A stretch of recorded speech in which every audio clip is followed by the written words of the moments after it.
शुक्लांबरधरं विष्णुं शशिवर्णं चतुर्भुजं प्रसन्नवदनं ध्यायेत् सर्वविघ्नोपशान्तये।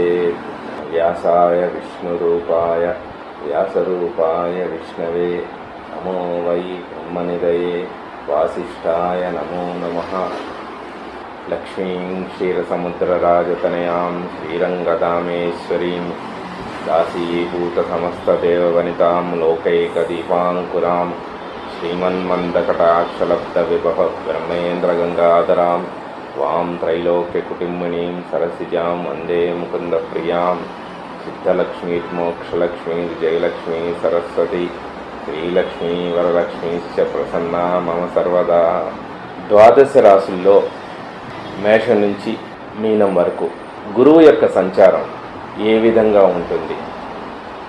ప్రస్తుతం గురువు కర్కాటక రాశిలో జూన్ 2వ తారీఖు నాడు వచ్చాడు. ఆయన కర్కాటక రాశిలోకి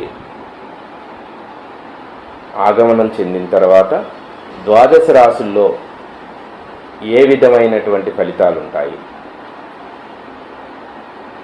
ఏ విధమైనటువంటి శుభ పరిణామాలు ఉంటాయి, ఏ విధమైనటువంటి అశుభ పరిణామాలు ఉంటాయి, లేదా ఇదంతా కూడా గ్రహ బలాన్ని ఆయా ద్వాదశ రాశుల్లో లగ్నాలను బట్టి, రాశులు లగ్నాన్ని బట్టి, గ్రహ బలాల్ని బట్టి, గోచారంలో ఉన్నటువంటి గురువు యొక్క స్థితిని ఇప్పుడు మనం తెలుసుకుందాం.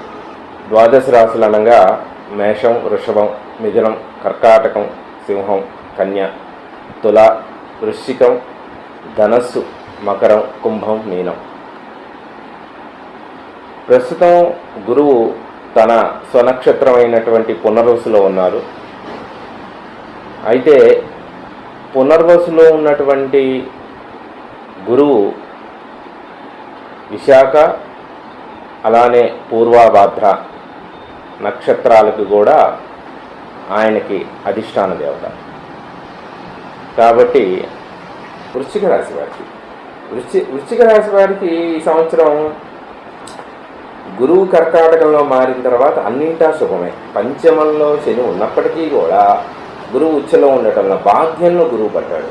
కాబట్టి రుణాలన్నీ తీరిపోతాయి, ఆర్థికంగా బాగా వృద్ధి చెందుతారు, వివాహం అవ్వాల్సిన వాటికి వివాహం అవుతుంది.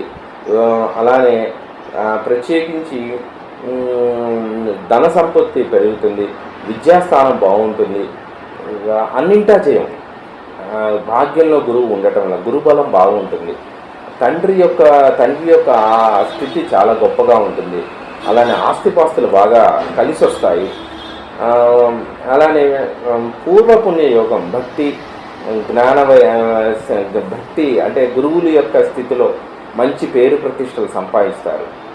విద్యాస్థానం చాలా బాగుంటుంది. ప్రత్యేకించి 9వ స్థానంలో కూడా పూర్వపు విద్య, అసంకల్పితంగా కొత్త విద్యను చదువుకునే వాళ్ళు, విదేశాల్లో టెక్నాలజీకి కొత్త డెవలప్మెంట్ గురించి టెక్నాలజీ చేసే వాళ్ళందరూ కూడా ఈ గురువు 9వ ఇంట్లో ఉండటం వల్ల మంచి భవిష్యత్తుని పొందుతారు కూడా. సాఫ్ట్వేర్ రంగంలో ఉన్న వాళ్ళకి ఇది చాలా శుభసూచకం అని చెప్పవచ్చు.